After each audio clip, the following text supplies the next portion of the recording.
Okay, we're going to get started here. Everyone can settle down.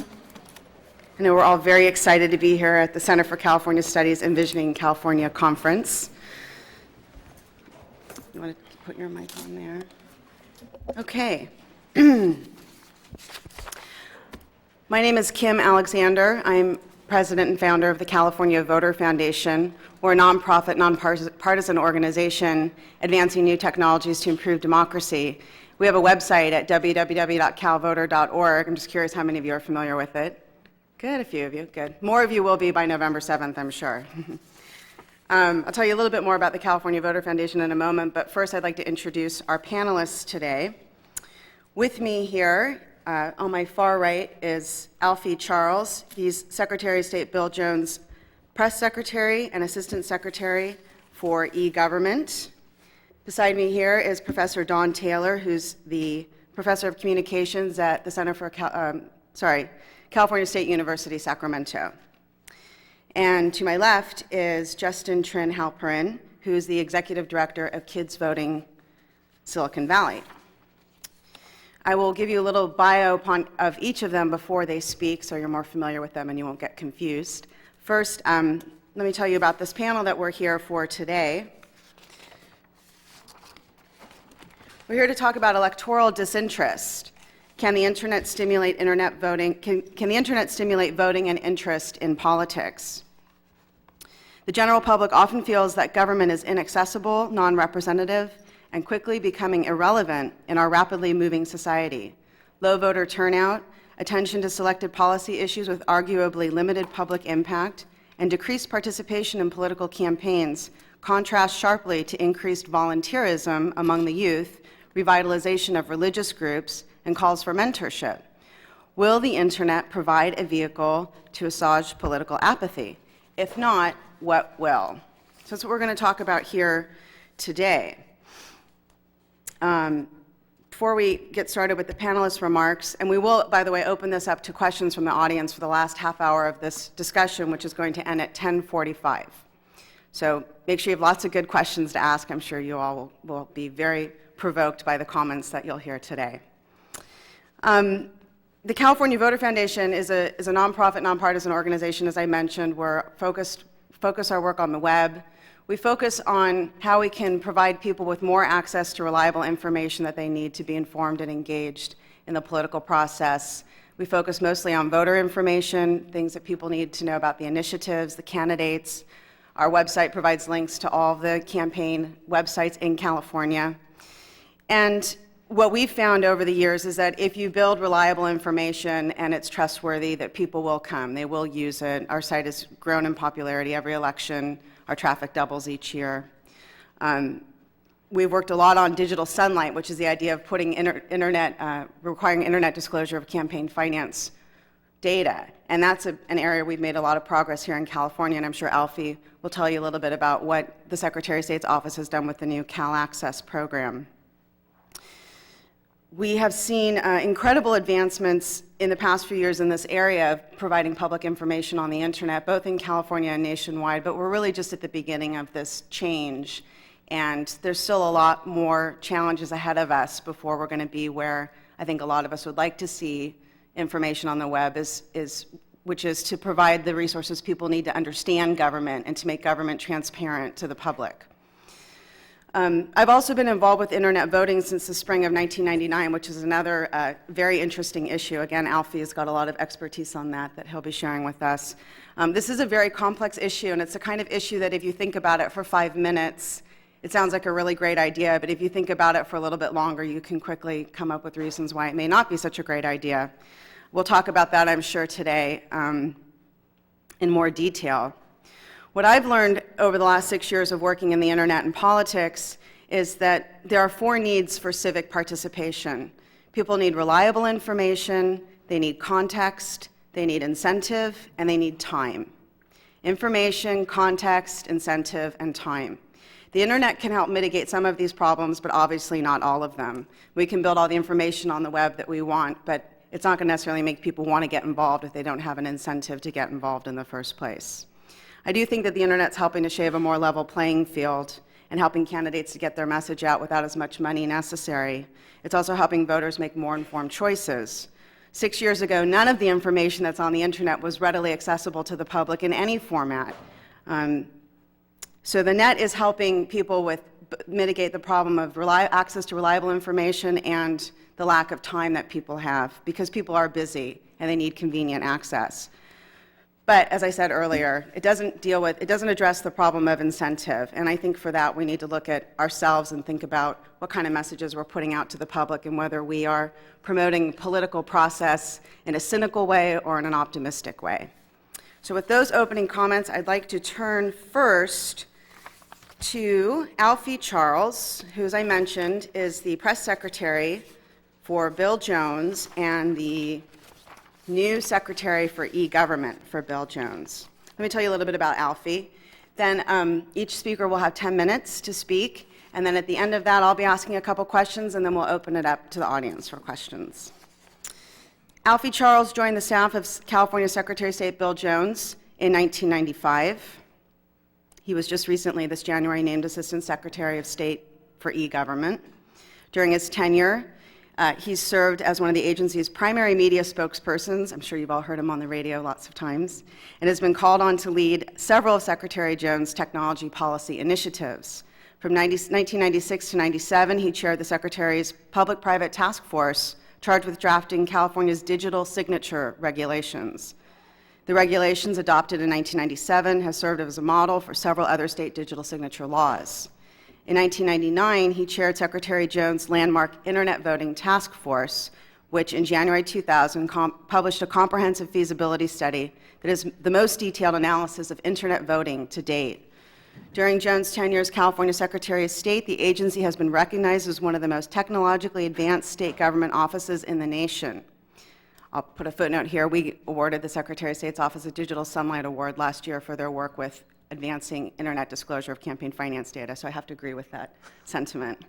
Under Jones' leadership, the agency has developed a comprehensive internet presence that includes the reporting of live election night results, the electronic filing and online disclosure of political campaign contribution data, and the eventual electronic filing of several businesses and corporations and reporting documents. Before I turn it over to Alfie, can I just ask, is the volume too loud on these mics, or is it okay for everybody? Everyone's okay. All right. Alfie? Thanks, Kim. I just want to start off and give a brief overview of the direction that we've taken in the Secretary of State's office as far as use of the internet for elections and for election information. We started off back in 1994 before we got there, and the election office posted returns over the internet, and then in 1996 we moved it to the World Wide Web, and we started to include more election information and more materials to help people prepare. The ballot pamphlet is now online. This year we're going to have the ballot pamphlet will have live election results. We have a program that will allow you to select the races that you want, and it will scroll the results and automatically update. Voter registration forms are online. You can't submit them electronically, but you can fill out the information and then have a card mailed to you so you can put your own pen and ink signature on it and mail it back. And that particular project's only been up there for about 2 months, and we've already had 20,000 people register to vote through that process. So what we've realized is that through the internet, people are able to find the information that they've been looking for years, but never know which agency to call, which city or county or federal or state government entity they needed to reach, and they've been able to find that information online. A lot of that information that people look for from the government agencies are also things that they look for in campaigns. I want to touch also a little bit on the use of the internet in campaigning and how that's evolving and driving what we see in the conduct of campaigns. Earlier this year, I guess it seems so long ago, I took a leave of absence for a few weeks and worked with the McCain campaign, and that campaign had a web presence and an interactive web medium that I think was second to none and will be emulated by most campaigns across the country from now on. And what they're able to do is fully harness the power of the internet to develop an interactive medium, rather than just static web pages that include a biography of the candidate, address for the candidate's campaign office, and things that would require the visitor to the site to digest and figure out what they wanted to do with it. They actually gave opportunities for their supporters, opportunities for their volunteers, opportunities for the media and others to go to that site, register with the site. They managed all their grassroots campaigning through that site, rather than just saying, everybody meet for a precinct walk and having your phone bank set up and call 10,000 volunteers and hope you get them home and hope you don't annoy them too much and catch them at dinner. All you do is you send them an email, they register with the site, they were sent an email, and people showed up. It was an incredible use of technology to save campaign resources, but also, as has been reported, a way to collect campaign resources. They received $2 million in contributions over the internet in the 4 days following the New Hampshire primary. They also registered 142,000 volunteers with the site that were able to be deployed at a moment's notice. When Senator McCain came to California, they were given about 4 or 5 days notice to bring as big a crowd as possible, and just through email, no extensive phone banking or any other activities, 2,000 people were contacted and showed up at Sac State, and it was one of the more successful political rallies to kick off the campaign here in California. So the internet's being used to not just be a resource for people to go and retrieve information, but also a resource to be able to put information out and contact people and tap them on the shoulder and say, hey, this is what we need your help.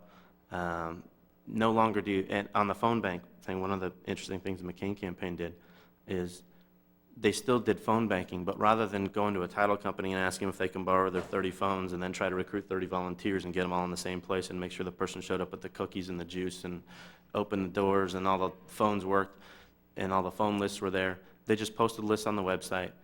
The volunteers pulled the list off the website. They could have been in any state.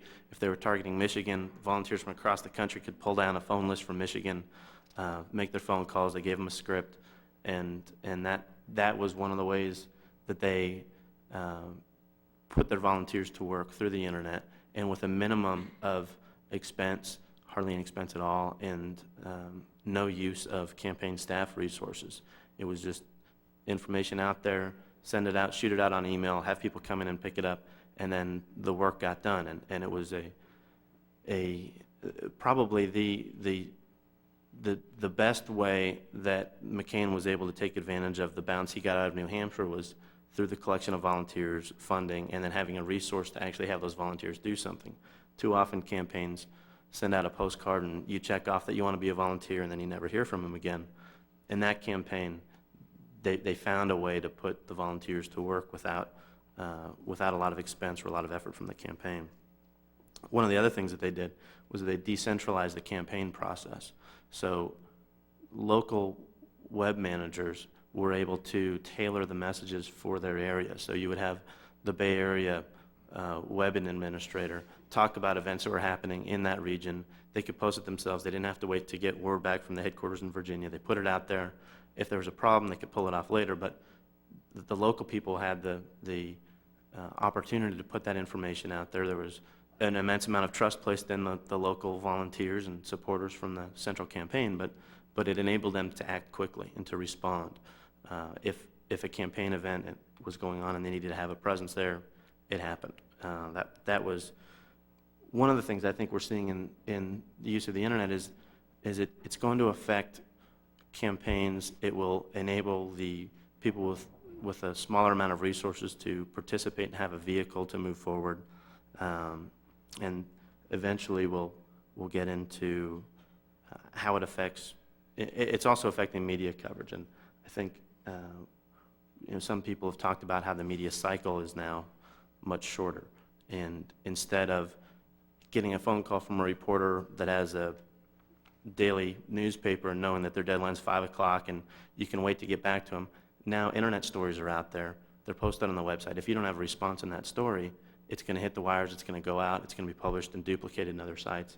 And from a press secretary point of view, there's now a need to respond as quickly as possible to all news stories that come up. So that's another element that's injected into this from the internet, and that the rapid communications are helpful, but they're also something that you have to be prepared for when they're used against you, and that's another important part for campaigns to look at.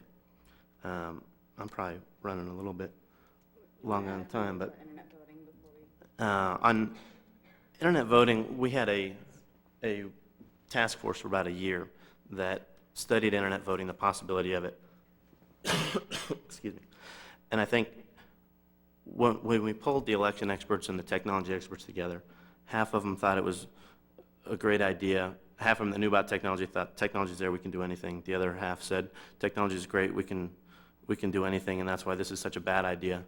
The same was true of the voter organizations. People felt anytime you can increase participation, that's healthy, that's great. And then they also thought, the fact that it's so easy to access technology is also a potential threat and a potential fear that some voters may have. So the general conclusion of the task force was that internet voting is possible in the long term. In the short term, we ought to have a phased-in approach where we start off with internet voting in polling places, computers that can be controlled and protected from viruses and attacks and violations of privacy and secrecy. And then only then do we gradually move out toward eventual home-based or office-based internet voting. But there are some tremendous technical and privacy hurdles that need to be crossed before that. And our report's available on the website if you want to take a look at that. And the Secretary of State's website is www.ss.ca.gov. So I'll stop commandeering the mic. And Thank you, Alfie. I'm sure there'll be many more questions about your remarks when we get to that part.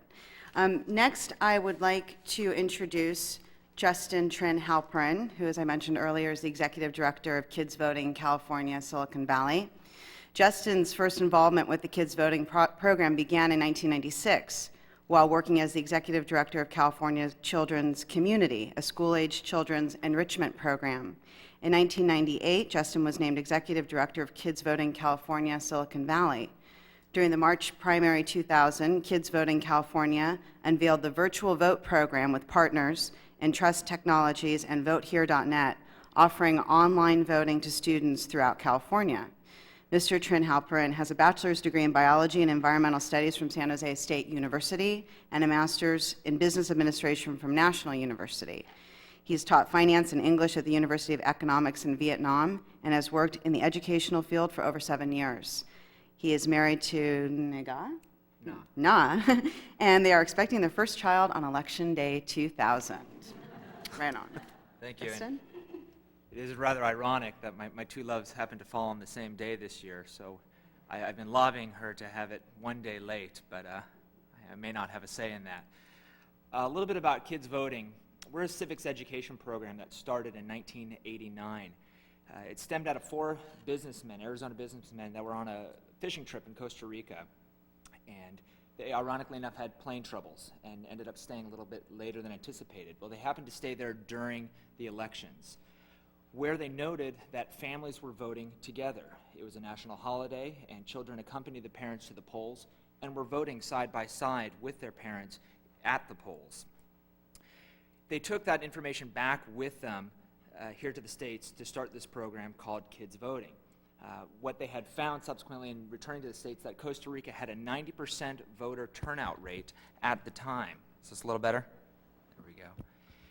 So based on the fact that Costa Rica had a 90% voter turnout rate that was somewhat directly associated to the fact that families were voting together, they wanted to start this program called Kids Voting here in the States. So as I stated, we started in 1989. Subsequently, we moved to the Bay Area in 1992, and currently we're in 40 states plus the District of Columbia.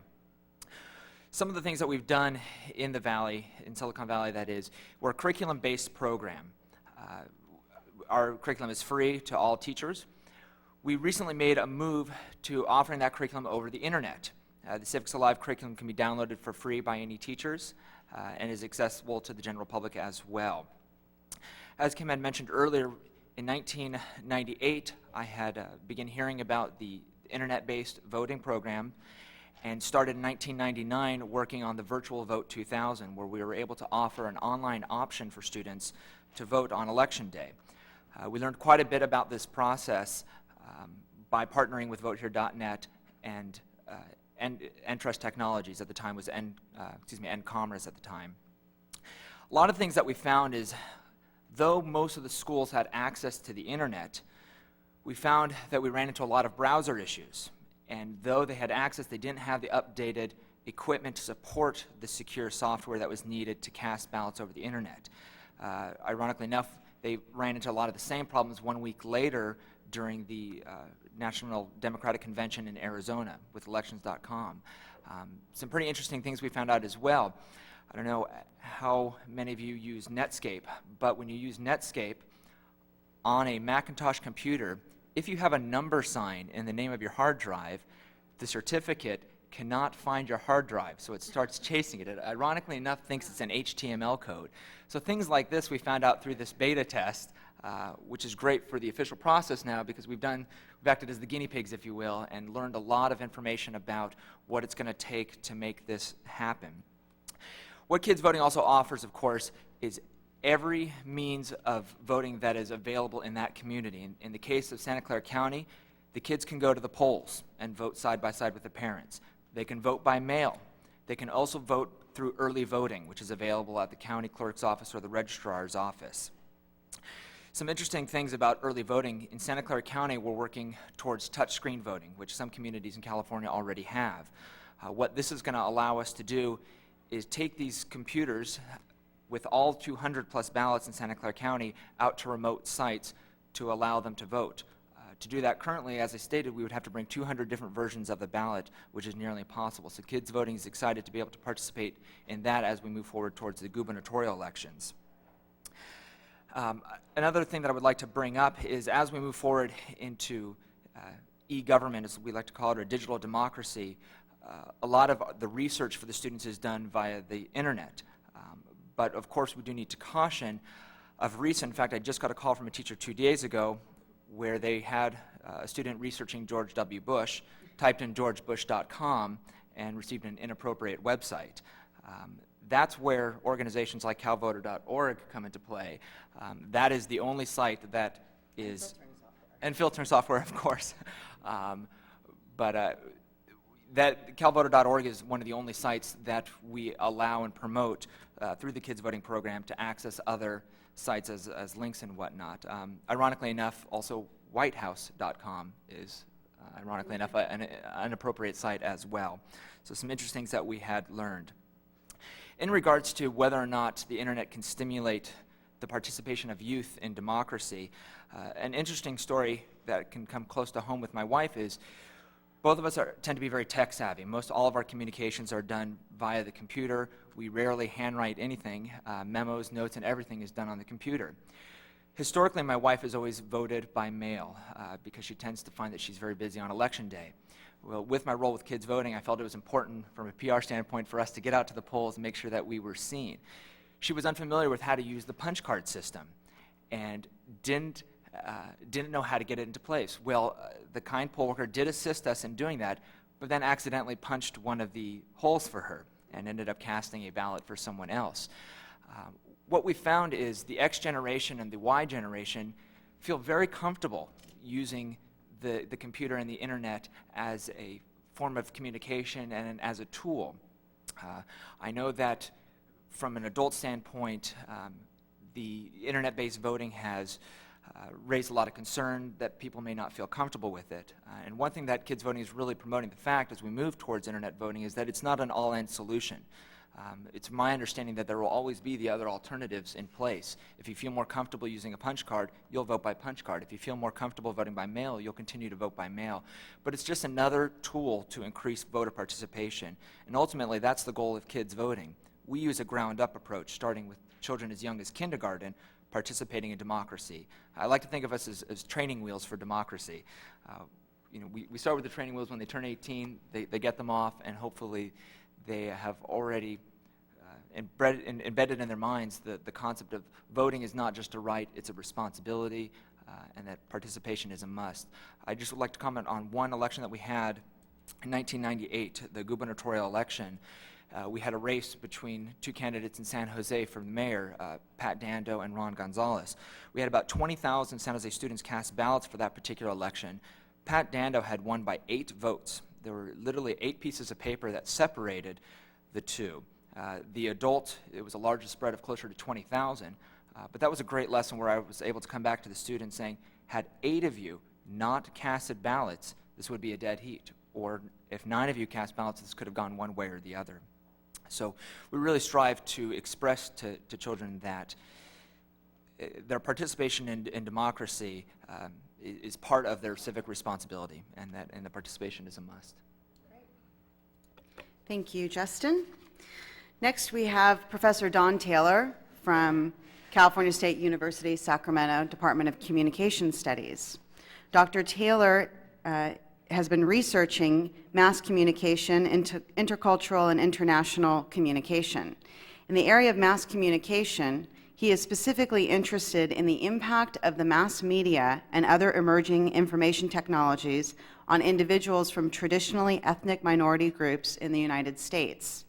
His recent efforts led him on a spring 2000 research internship at the White House, Office of Science and Technology Policy, to examine emerging policy initiatives for closing the digital divide, both in the United States and in the developing countries.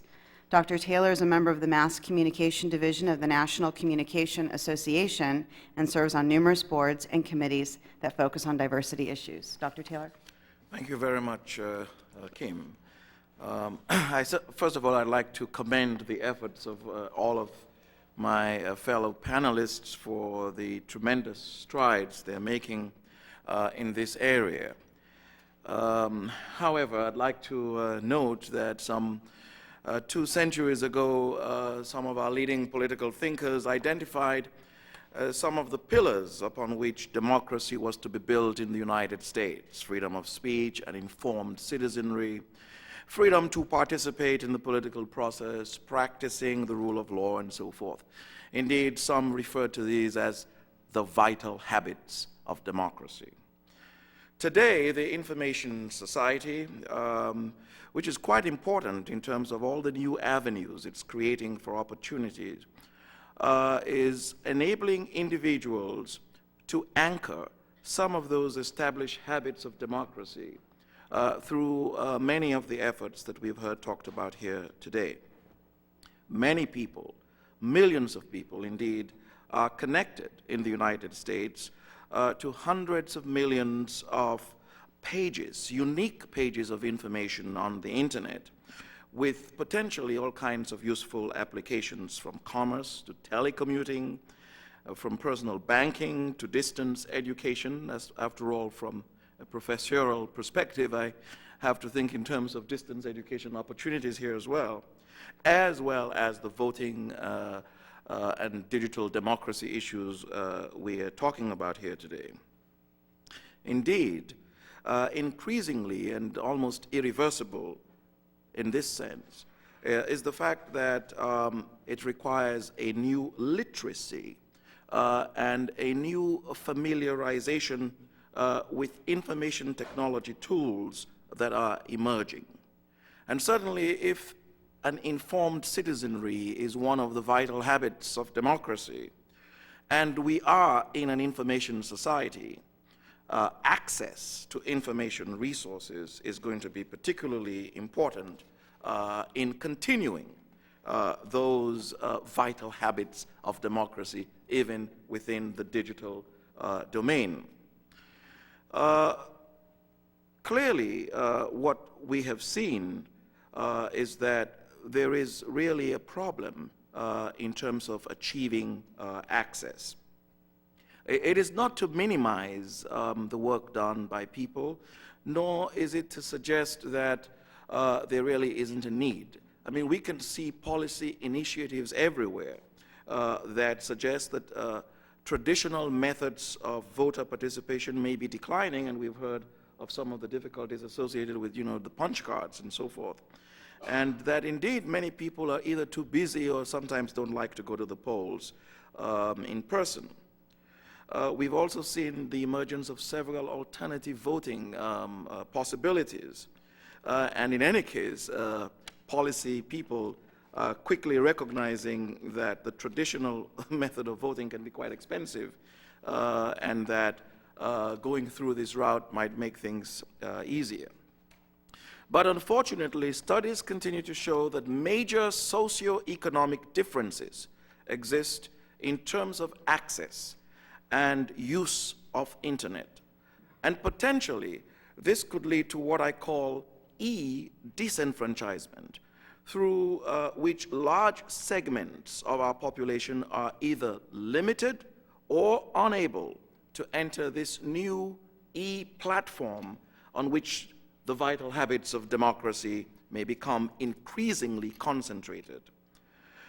These socioeconomic differences have produced a class of information haves and a class of information have-nots, which somebody once described as, quote, the digital divide.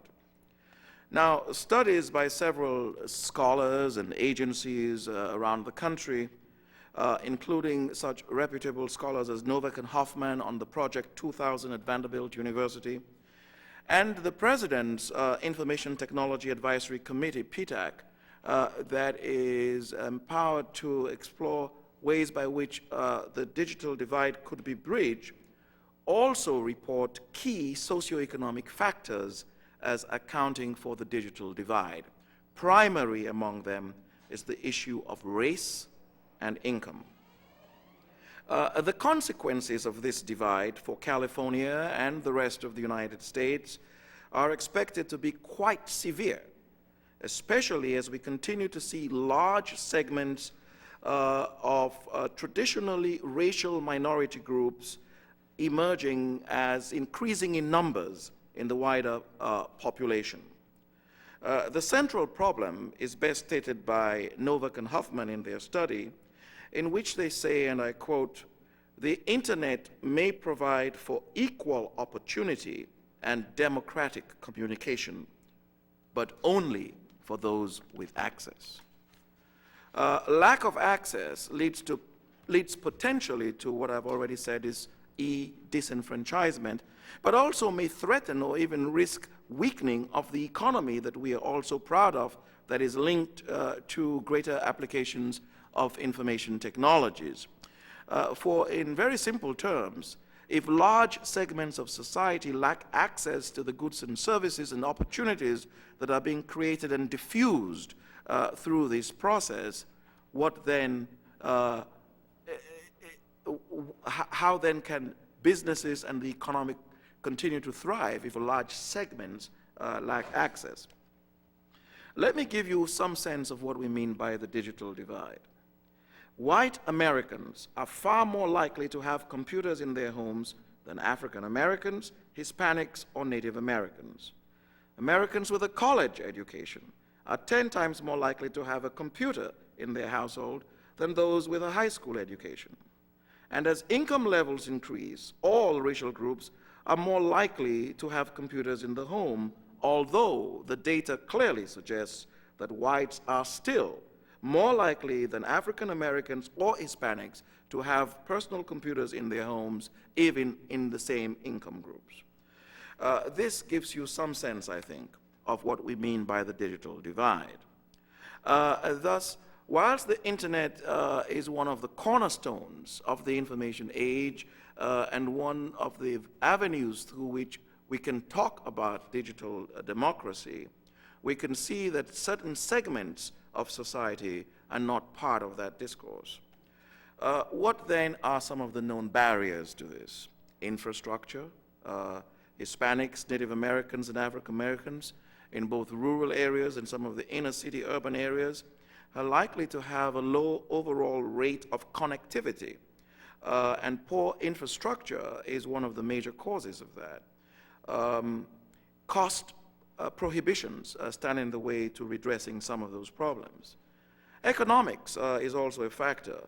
The tools of the information age are primarily helping those who are already favored in historical and economic terms to utilize and acquire these tools and services unless, of course, some of the community centers and libraries and so forth and schools that are moving in those directions. Content, the content of what we see also is affecting motivation, incentive, and interest. Hispanics, Native Americans, African Americans tend to report that content lacks cultural relevance for them and see some of the new information technology tools as perhaps possibilities that if they had access to, they could use then to write their own histories and to preserve their cultural heritage using their own language and so forth. Ease of use and education, and obviously we know that software and efforts made by several people are trying to make it easier to access and use, but we've heard some of the browser problems and some of the other kinds of things that might stand in the way of that. And also the data suggests that education, so that more people go to college and so forth, the more they're likely to use computer at work, but not necessarily at home. Because information technologies is a communication and knowledge-based tool to support efforts such as digital democracy, it is important that steps be taken to reduce the digital divide and so to prevent and minimize any digital disenfranchisement. I have identified a number of areas in which such can happen. First of all, public and private partnerships that support community initiatives for bridging the divide. And there are several such attempts being made, and just yesterday I just looked up the internet to see what sort of resource centers there are, and several of those are beginning to emerge, but not with the volume and intensity that you would expect in order to account for bridging such a wide gulf. Also, that those who design some of these things, whether with the Secretary of State or elsewhere, that culturally relevant indicators are included more and more, so as to make it seen that people from the different groups are part of the process in determining that. I think maybe we might need to rethink the market approach also, because the market approach has not evenly distributed this technology to all people. And there might be a need then to explore the development of new models of participation with the business communities that might include pilot projects with greater minority ownership and so forth. And certainly, as a scholar, I cannot resist the lure of adding more research. Thank you. Thank you all for those very thoughtful and interesting comments. I'm sure the audience is already stirring with lots of great questions to ask, but before I open it up, I'm going to ask a few of my own. I'll follow up with Professor Taylor's remarks first, since those are fresh on everybody's minds. I've heard some reports that if you look at the research that's been done around the digital divide problem, and you only look at the issue, if you take out the issue of race and you only look at the issue of income, that race isn't playing the factor that people think that it is, and that it's really an economic issue more than a racial divide. Can you clarify anything on that? Yes. The data effectively says that race and income are interrelated, and that with that respect, in the same income groups, you're going to find that at the top levels, in terms of home access to computers and internet use, that whites significantly would have more access than other ethnic groups in the same income group. Okay. I've also heard, as a follow-up question, some recent studies that have been done on internet usage that did find that the amount of access to the internet in people in lower income groups is expanding. Have you heard that research, and do you agree with that? Yes, it is expanding because at a more rapid pace than in the past. Yes, and this is primarily due to access at neighborhood centers, libraries, and other entities like that, but not because of personal ownership.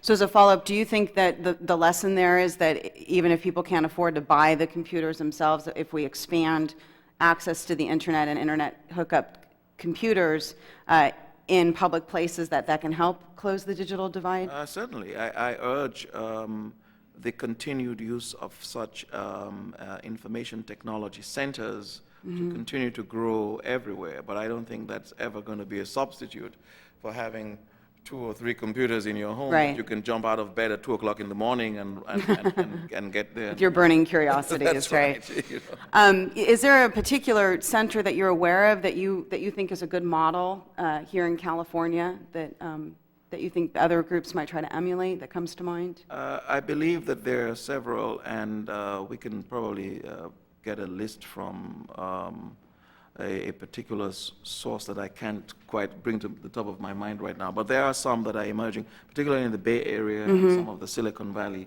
areas for African American, Hispanics, and several communities, yes. Perhaps after the, one thing we can get out of this panel is that we can get that list and our websites can feature that list so that at least the people who are on the internet can tell people in their community where else they can go to get access. There are 2 resources that I'm familiar with. One is the Mexican Heritage Plaza, which offers internet training and access, particularly to the Latino community, as well as the Latino Biblioteca, which has a full internet access. And I think they have as many as 50 machines that are internet access, and it's an entire library dedicated to Latino and Latino authors as well. Great, thank you. I just want to touch Alfie? on digital divide a little bit. Earlier this year, we had a digital divide summit at the Secretary of State's office to pull ideas, and Secretary Jones had a legislative package earlier this year that would have required a phased-in approach, but eventually having internet proficiency exams for 8th grade graduation, so internet and computer literacy, so that the tools would obviously have to be put in place and the infrastructure in place beforehand to make sure that all the students had access, but eventually making sure that anybody that goes through the school system will have the access and the exposure so they can take advantage of the opportunities. One of the other things, and one of the critical reasons to help close the digital divide is the job shortage of skilled workers. And if you have a community that is high on people but low on jobs, and you have employers that need people, it seems to be a perfect fit that you can, that eventually if you get the computers and you get the training and you provide tax incentives to companies that give low-cost access and low-cost computers to low-income households, that you can start bridging that divide. And really, I think, one of the surveys that I saw was the Information Technology Association of America said that, and I'm going to ballpark the numbers, but there would be about 1 million new jobs created this year, but half of them would go unfilled because of the lack of skilled talent. And it seems like a perfect fit to put those things together, but community centers probably aren't enough. I think you're right that you can get some familiarity by using somebody else's computer once a week, but you can't be an expert until you have one sitting in your house or in your room somewhere.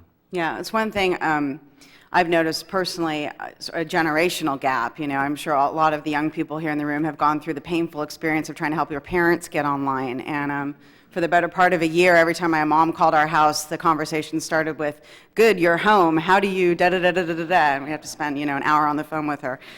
So I'm aware of the fact that, those of us who have been using this technology for a long time really take for granted a lot of basic functions like copy and paste and things like that have become intuitive for us but are not necessarily that familiar for people for whom technology is new, whether it's because it's on in their household or they just bought their first computer.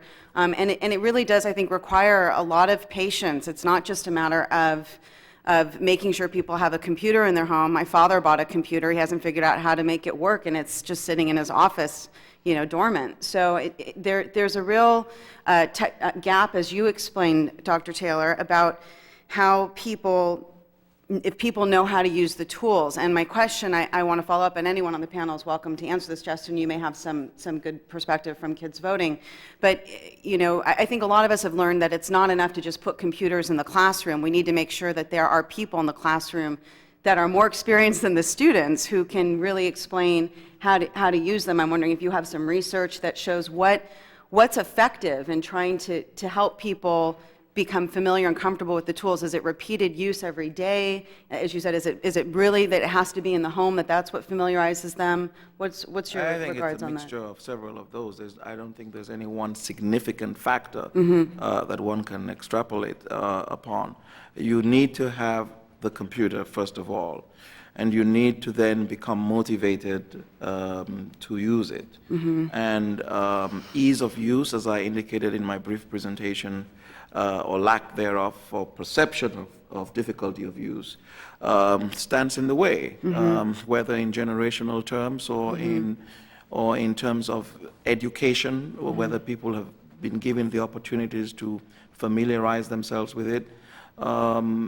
So it's a multiplicity of factors. But also, I think that the question of relevance, the content relevance. I mean, if people believe that what they're going to access is something that's useful to them, they try to learn. I've seen research that talks about some of the senior citizens, elderly persons, taking a close interest in wanting to get on and participating effectively. Because their grandchildren are sending them pictures of their grandkids, right? And I mean, honestly, I'm making a joke, but I think that is the kind of incentive that's getting a lot of seniors online, because they want to correspond with their kids and their grandkids from all over the country. Content relevance. Content relevance, I get it, okay. Moving a little out of the digital divide and back into the issue of campaigning on the internet, I wanted to ask Alfie a couple follow-up questions about his experience working in the McCain campaign. I think all of us here in California were pretty astonished by McCain's come-from-behind competition. And one thing I really liked about what happened with the McCain campaign is, and it's something I think a lot of people overlook, is the fact that elections aren't just about winning and losing, they're about voters having choices, and the more candidates you have and the more competitive they are, the better choices voters have to make. And I think that McCain, even though he didn't win the race, he really helped infuse the election and bring a lot of enthusiasm into at least the California primary. And he did that, obviously, in large part through the internet. I'm wondering, Alfie, you talked about how the campaign used technology. So did campaigns like Steve Forbes. Orrin Hatch had a very clever website, and their candidacies did not get the kind of bounce from the internet that we saw with McCain's campaign. So what were the other magic ingredients about his candidacy that you think really enabled the internet to be the tool for you that it was? I think it was a combination of things. It was having a dynamic website and having infrastructure in place to take advantage of the popularity and the bounce that came as a result of early victories or a debate appearance. I know when his personal story was on A&E's biography, it drove an immense amount of traffic to the website. Was the website listed on the biography, or did people just go and find it? I just found it. I just went and found it. Wow. And it's a combination of things. If a candidate is just a rogue candidate that signs up and nobody knows who he is and the media doesn't pay attention to him and he doesn't participate in debates, it could have the greatest, most dynamic, most impressive website in the world. No one's going to go to it. It has to be a combination of the excitement in the race.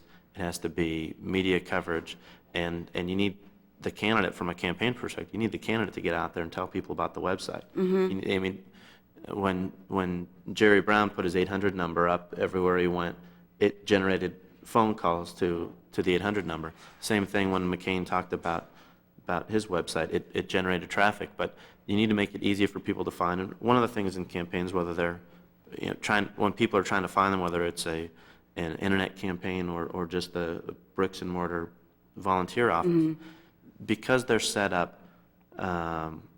Ad hoc. Yeah, I mean, it's anywhere you can get at any time.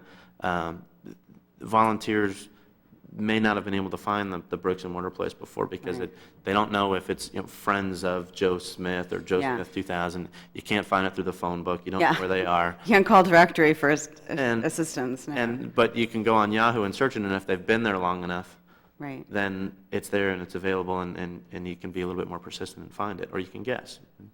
Well, at this point, I'm going to have to plug our voter guide, because that's actually one of the main reasons that we produced the California Online Voter Guide, is this very problem that campaigns are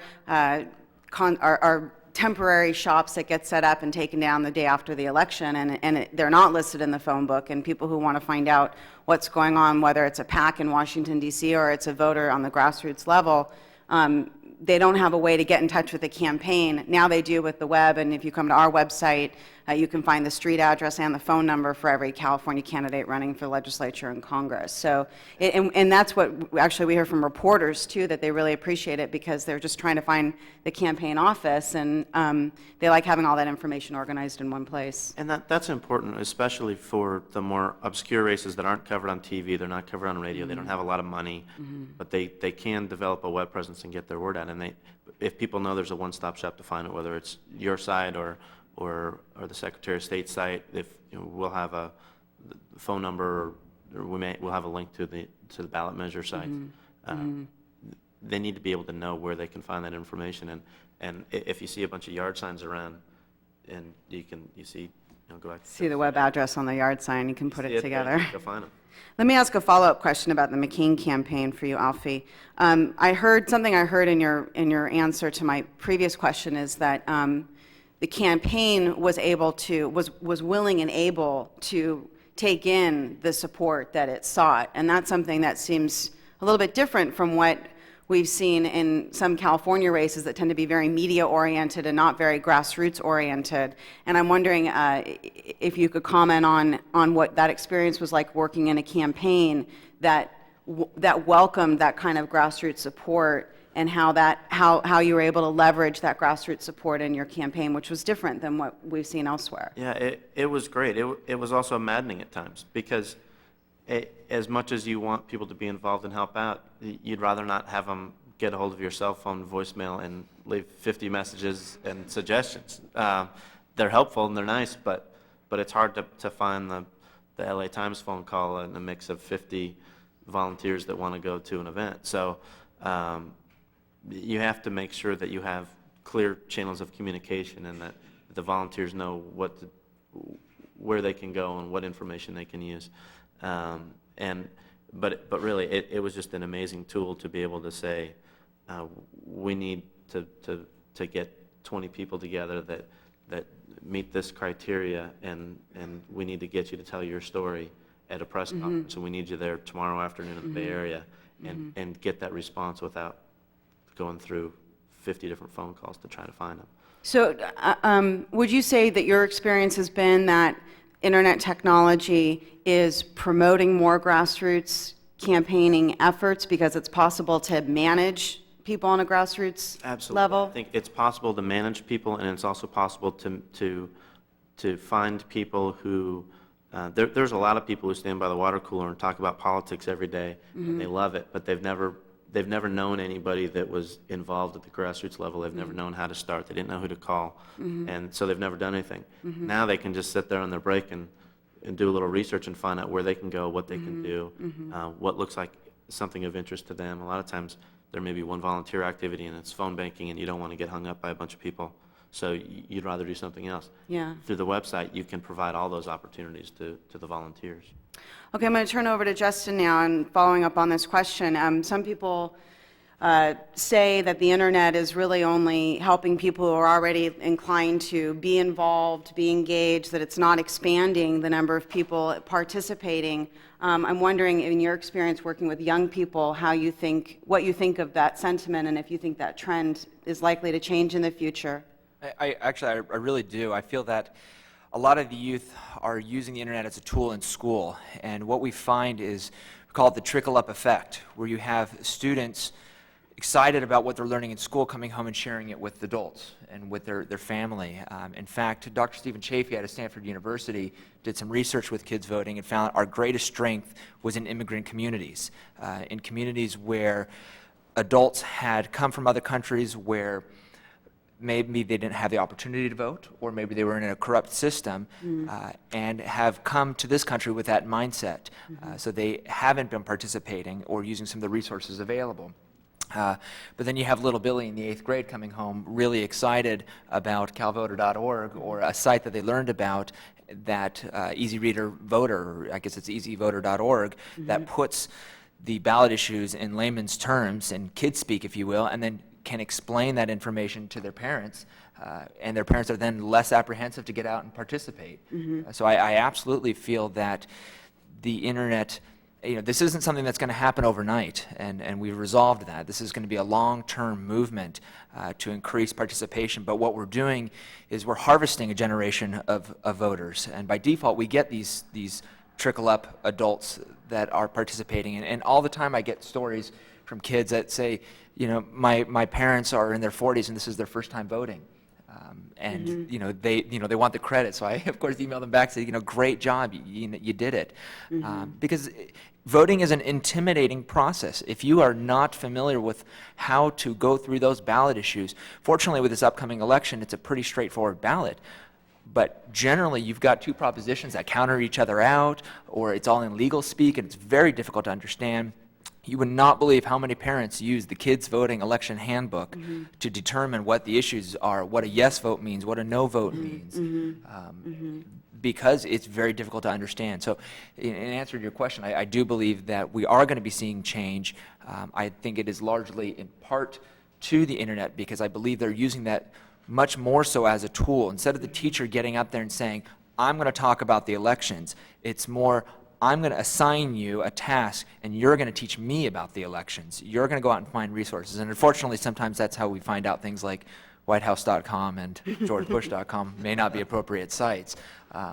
But putting that aside, I think the resources, the internet is going to be a great tool and continue to be so. Yeah, I want to follow up on that remark, because one thing that has motivated a lot of our work at the California Voter Foundation is not only the idea that people are busy, which is our mantra, we say it over and over again, people are busy, just try to get that.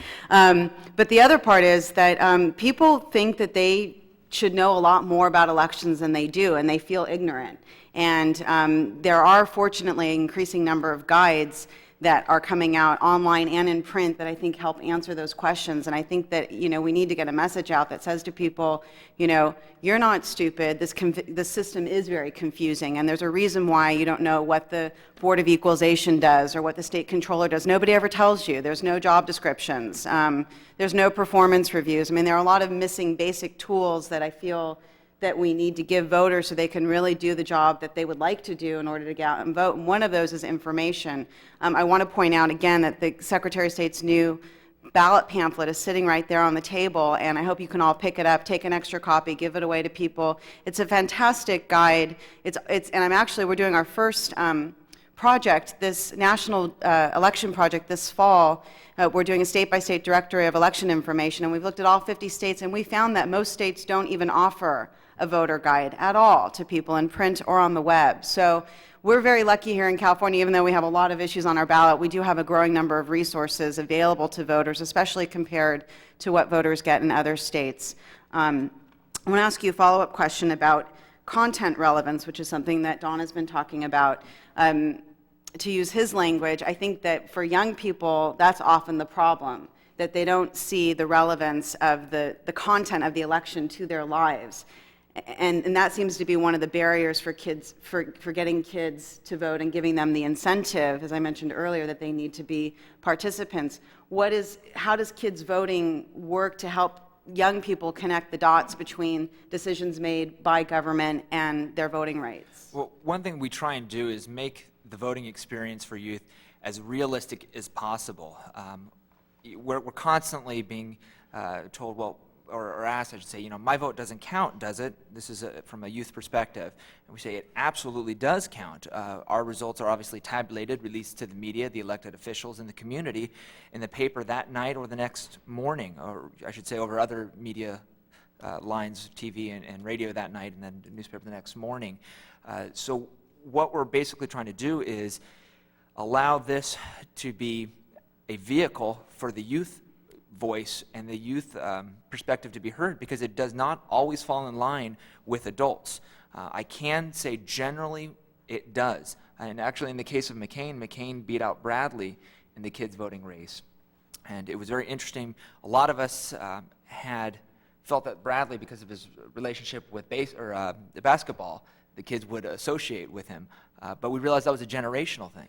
As far as they're concerned, they don't associate him with basketball. They saw McCain as a family man, as a father figure, and had significantly beat out Bradley in the kids voting race. We find that children tend to vote for a woman candidate. They tend to be a little bit more liberal on the issues, in particular taxation issues, which is obviously something they may not have too much experience with at this point. But basically what we're feeling is that they, through the internet and their research and whatnot, and the access and the content issues, is the fact that they can obtain the information, that they have access it. Whether I'm 60 or 6, I have access to that information is empowering to youth. Mm-hmm. And then what we do is we allow that to culminate on Election Day. There is no point. One thing that kids voting prides itself on is we are not the type of mock election that passes the ballots out in class, says take out a number 2 pencil and fill it out. That type of classroom experience may not last in a child's mind. Where if we say after school, before school, go with your parents, go to the official polling site, vote side by side in a real polling booth. Mm-hmm. That type of experience lasts in a child's mind. Mm-hmm. And providing those types of opportunities for youth, we feel that the information, it makes it more exciting for them to get that relevant information and process it and use it. Great. Anyone have any other comments to add before we open it up to questions from the audience? No? Okay. Do we have a mic to use, or audience? No, that mic right there. Audience questions? Okay, we've got a mic. You can just stand up and speak. Anyone have any questions? Don't be shy. Oh, good, plenty. Okay, right here in the front. Yeah. I have a question for Justin. Could you stand up and ask your question and sort of speak so people behind you can hear you too? I have a question for Justin. There are a number of websites and programs available to help students vote. And the one I'm most familiar with is the League of Women Voters Student Mock Election. And I'm wondering if you work with these other programs, or if there's competition between these programs, or are there enough students and schools out there for everybody to have a piece of the market, or how does that work? We absolutely take a collaborative approach. We work very closely with the League, in particular in the Bay Area. We generally do it city by city, as opposed to working with the state offices, unless the particular issue we're working on requires that. But our feelings are the more programs that are out there, the better chance we have in combating voter apathy. So we are always working in concert, always partnering. Kids Voting is partnered with Youth eVote, which is something being sponsored by Election.com, or Election.com is offering the voting component. It's being offered by the Freedom Channel. In the particular case in California, we have our internet ballot, so I'm not promoting it as much. However, this particular ballot appears 1 week prior to the elections, so I'm promoting it as a practice ballot, and then come back to us on Election Day and go ahead and use it. But that's not the case across the nation. A lot of them don't have the resources to facilitate their own online ballot, so they're being able to use this Youth e-ballot. We are constantly sharing curriculum and whatnot. Like I said, I just think the more people participating in these types of programs, the better off our community will be.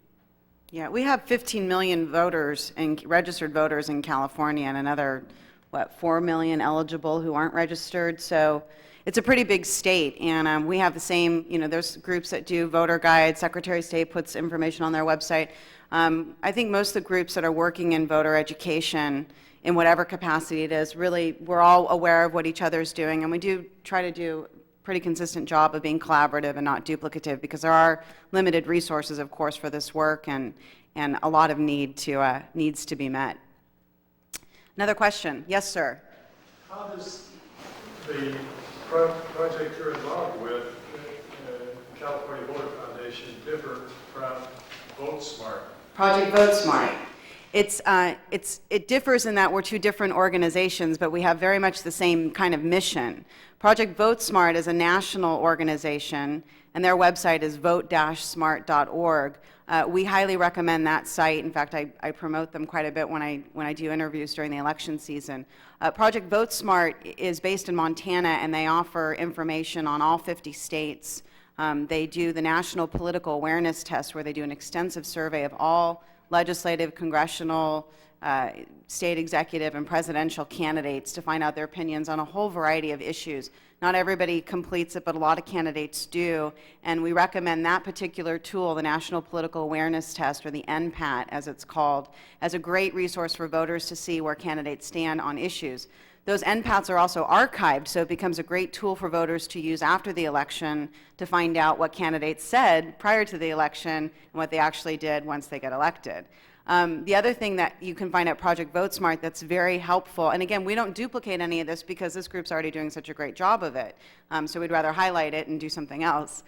Project VoteSmart also does a comprehensive ratings program from all different kinds of organizations for political candidates, office holders primarily, not challengers, but they go to a wide variety of organizations. This is similar to the ratings you see in the California Journal's California Political Almanac, which we've created on the state level. But on the national level, VoteSmart's got ratings from, everything from the gun groups to the women's groups to the environmental groups, labor, agriculture, every kind of organization you can imagine. And that is a great shortcut for voters who don't want to wade through all the different issues, but maybe they can find an organization that they identify with, that they trust, see how that organization rated candidates, and use that as a cue for making their decisions.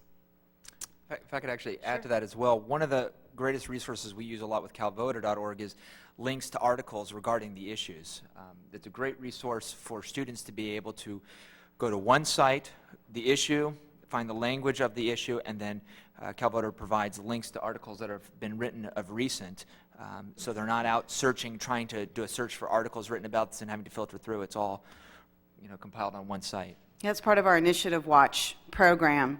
One thing that's challenging as a voter educator on the net, and maybe this is something some folks in here can think about, we could all work on, is there's a lot of great information provided by the news media, but it's very temporary. It doesn't stay online. The articles get taken down. They get put into archives that you can't access. Anyone who uses Jack Kavanaugh's website, Rough and Tumble, which is another great resource, at rtumble.com, and all these sites are linked from our site, by the way.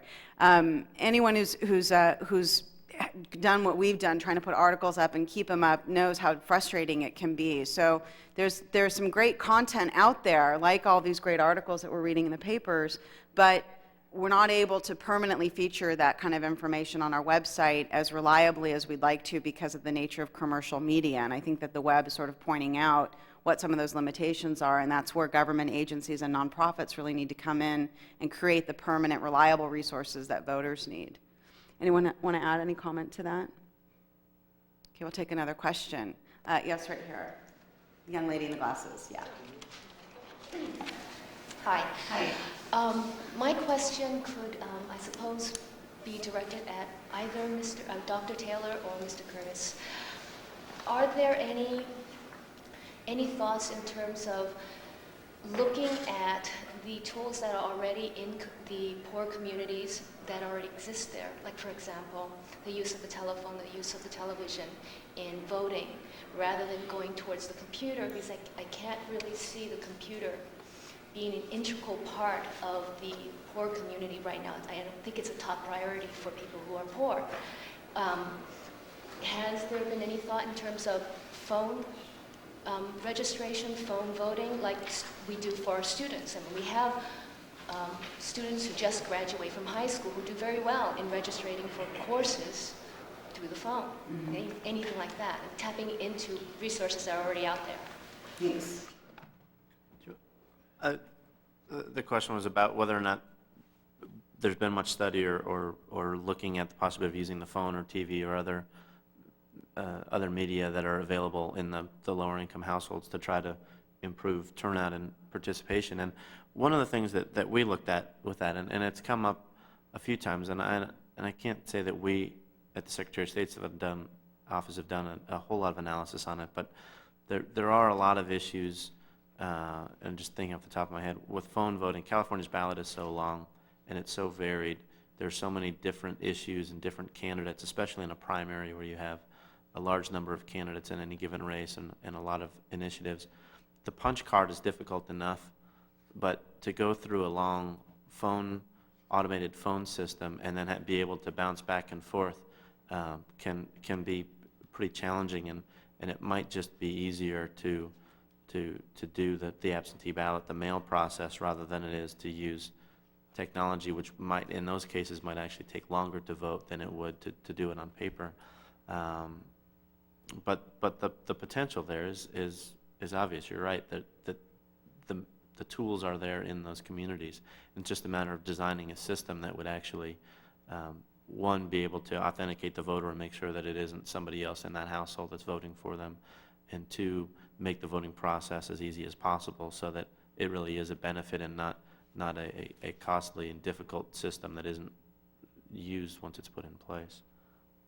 Yeah, and I would also say that it may not help significantly to bridge the divide either, because many of these communities don't have as many telephones as you might think that they have, because telephone use and telephone ownership is also a matter of economics. And I think Kim previously alluded to the issue of economics and the role that plays in terms of creating a divide. It goes back to the issue of infrastructure, because to some extent you got to be wired up, you got to have the potential for access, and you got to be able to have, you know, the lines and use them and so forth. So that in fact, just yesterday I was looking at a chart, a table of comparing, you know, the telephone use and the computer use in various race groups and socioeconomic groups, and you're seeing that is obviously going to look like the same almost, because the lower income communities and those that are from the racial minority groups, or traditionally minority groups, since these numbers seem to be changing, Just this week. they're having difficulty accessing the phone. And on top of that, I accept some of the issues there. Even if you did have the phone, there are some serious logistical issues associated with that. But it doesn't mean that they shouldn't try it. I think that those who do have phones and different ways by which they could develop a system to authenticate who's voting and so forth could be a very user-friendly first step towards bridging that divide. But there is a divide in the phone world as well, even though we don't talk about it very often. Great. Another question? Yes, in the back. While there's a lot of enthusiasm on the panel for the benefits of the internet, what about some of those drawbacks, maybe what the Secretary of State is doing to regulate the internet? Because in the last election, there were a lot of websites that popped up, and no on Prop 21, but in fact, they were supporting Prop 21 and disseminating information in somewhat of a deceptive manner. So how is that being addressed, I guess, in all areas to control the flow of information? Alfie, go ahead. There's a couple things that well, one thing that we're doing this year is we're going to the committees that have registered with the Secretary of State's office in support or in opposition to a measure, and we're asking them for a link to their official website and posting those links on our website, so you can go to the Secretary of State's office and find out who the legitimate organizations are.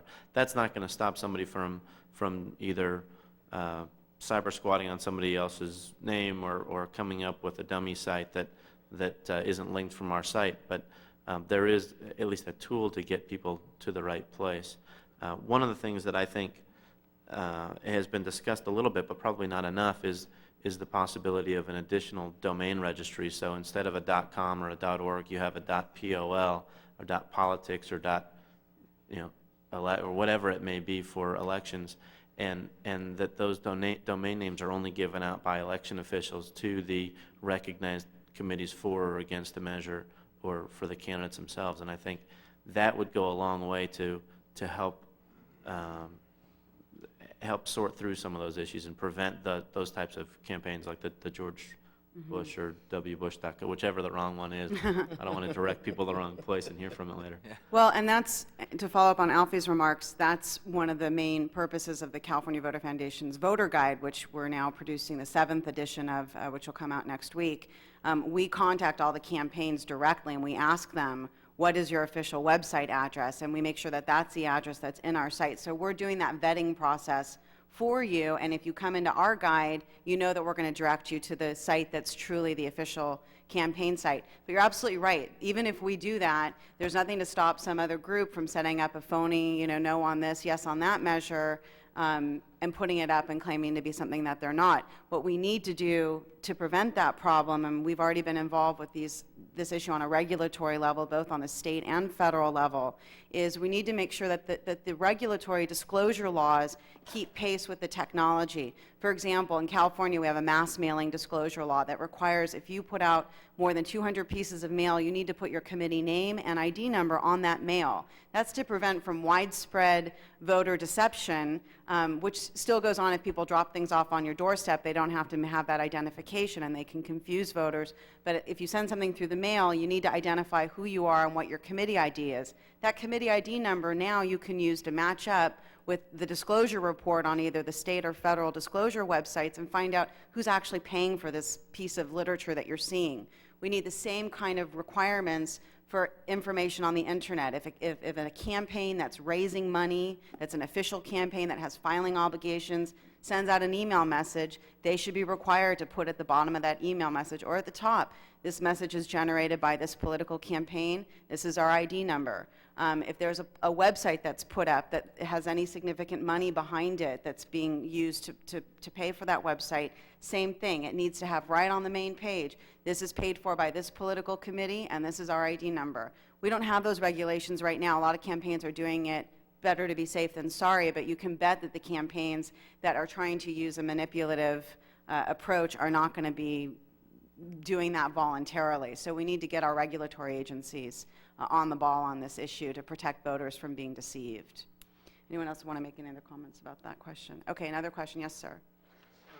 Most cities have a website, and if they're really progressive and up with technology, like San Francisco, they might post some campaign finance material on their web. But beyond that, there's not an awful lot of, I deal with advise a lot of mayors, and they really want to do something, but they really don't have a list of ideas to work with. And I was going to ask each of the four of you, from your experience, if there are one or two practical suggestions, just based on your research or your experience, that you would suggest a city like Sacramento that has a lot of will to do something, but not a lot of ideas. What would you suggest they do on the digital divide or e-democracy or any of the other things you've talked about this morning? Well, I'm going to use this question as an opportunity to suggest that local governments pursue voluntary electronic filing as a way to make a move into the internet and political disclosure. A lot of states, I think Santa Clara, I'm not sure if Sacramento's implemented it yet, have started programs to allow candidates to use electronic filing rather than paper filing, or in addition to paper filing, to file their disclosure reports. We did a comprehensive survey of all 50 states last year called the Digital Sunlight Awards that you can find at digitalsunlight.org. And we evaluated all 50 states' efforts to implement electronic filing and internet disclosure of campaign finance data. And we found that in jurisdictions where the state agency was enthusiastic about pursuing electronic filing, that they gave candidates the tools they need, the software they needed to file electronically, made it simple, and made it clear to the public who was choosing to file voluntarily and who was not, that provided a lot of incentive for people to participate in the voluntary programs. Obviously, we like mandatory programs. That requires a change in the law. A voluntary program is something that any jurisdiction can undertake if they have the funding and the talent on their own. Another thing we've been encouraging election agencies across the country and also here in California to do is to use their website as a place to offer, like we're doing at our website, the links to the official campaign websites for candidates and ballot measure campaigns in their area. This is a very simple thing to do, and it's incredibly valuable to create these kinds of directories that people can come to their county election website and or their city website and come to a list of who the candidates are and have that list hyperlinked out to those candidates' official websites. That's something that a staff person can do in a day or two, and the value would be tremendous. We know that our web page that provides a roster of local election agencies in California is an incredibly popular page. It's the #1 thing people call our office asking for is what's the phone number for my county elections office. So they are looking to those agencies for information in the first place, and now it's possible for them to offer some. What we're seeing a lot of them offering also is things like polling place lookup. That's another great tool for local agencies. That's the #1 question they get in their offices on election day is where do I go and vote? And a lot of agencies are finding that they can mitigate the huge numbers of calls that they get on election day to some degree by providing a polling place lookup feature on their website that people can just go and type in their address and city and zip code and find out their precinct location. Alfie? Well, one of the other things, I was just trying to think of what cities can do, and I guess it depends on the size of the city and the budget. They can look at the Secretary of State site and see what some of the possibilities are with electronic filing systems. The system's not inexpensive, and it's not very, it's not something that you'd want to use in a 30,000 person city. But maybe in those smaller cities where they have smaller campaign filings, the city may be able to if the forms aren't that long disclosures, they can scan the forms in and post them on their website. They could possibly have volunteers come in and just key the data in if it's a small number of candidates or campaigns. They could also require the candidates to post it on their own website if they wanted to. There's some things that can be done that are low cost and aren't major technical challenges for the cities. But again, it depends on the size of the city. It depends on a lot of other factors, and I think that's one of the most important places for this sort of work to take place, though, because in the city level, you don't always have media exposure. You don't always have a lot of the information available to people, and they want the city issues are the things that affect the pothole in the front of your street. Those are the things you want taken care of right away. So if there's a way for the cities to do it on their own or to work on a voluntary basis with the candidates, I think that would be a big help to the voters. Great. I'm going to give out one other website address because I've given out so many and I can't leave anyone out here.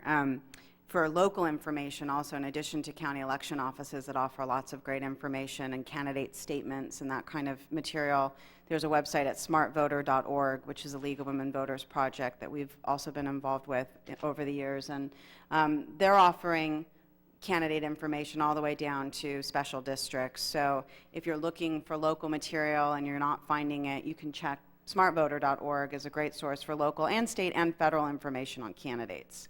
Okay, another question. We have 5 more minutes. Try to get in as many questions as we can. Yes, sir, right here. Make sure I'm the right person. That's you, yes. Actually, first I'd like to thank you all. This has been very educational, and I appreciate it quite a bit. Second, I'd like to say that with the exception of Dr. Taylor, it seems as though your entire presentation is profoundly, or not profoundly, but guardedly optimistic. On the other hand, I'm profoundly skeptical. In the areas especially of urban, ethnic poor, reservation, Native American rancherias in California, of course, we have a chain of development, it seems, that has kept class differences tied to race in this particular state and, of course, in this country.